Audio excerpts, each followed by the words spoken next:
সময় একটু একটু করে কেটে যায়, একটু একটু করে নিকটে আসে। খুব অদ্ভুত ব্যাপার। এই সময় প্রতিকূল হলেও একটু একটু করে কেটে যায়।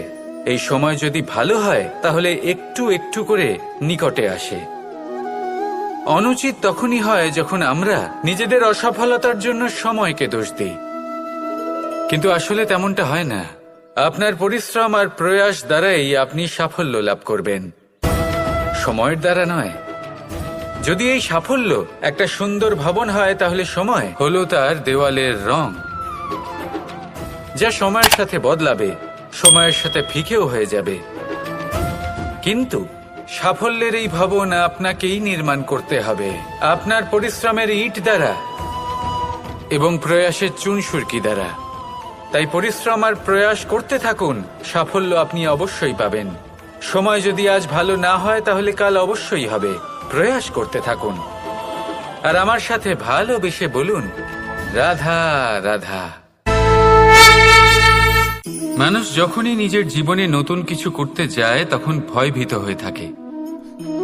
ভাবে যদি আমি অসফল হই তাহলে কি হবে, কে কি ভাববে, কেউ আমাকে দেখে হাসবে কিনা।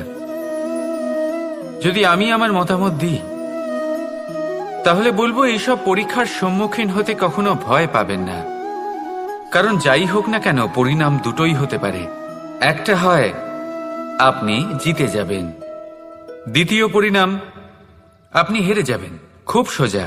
যদি জিততে পারেন আপনি সবাইকে নেতৃত্ব দিতে পারবেন, কিন্তু যদি আপনি হেরে যান তাহলে আপনার কাছে সেই অভিজ্ঞতা থাকবে যা দিয়ে আপনি আগামী প্রজন্মের পথপ্রদর্শক হবেন। এবার ভাবুন, এই অভিজ্ঞতা দ্বারা আপনি কাউকে সাহায্য করছেন যা দিয়ে সে নিজের স্বপ্ন পূরণ করতে পারবে। খুব পুণ্যের বিষয় এটা। একটা সহজ কথা জেনে রাখুন, জয় হোক বা পরাজয় দুটো একই দিকে নিয়ে যায়, আর সেটা হলো জয়ের দিকে। শুধু নিজের দৃষ্টিভঙ্গি শুভ করে তুলুন আর নিজের পরীক্ষাগুলিকে সীমিত করে তুলবেন না।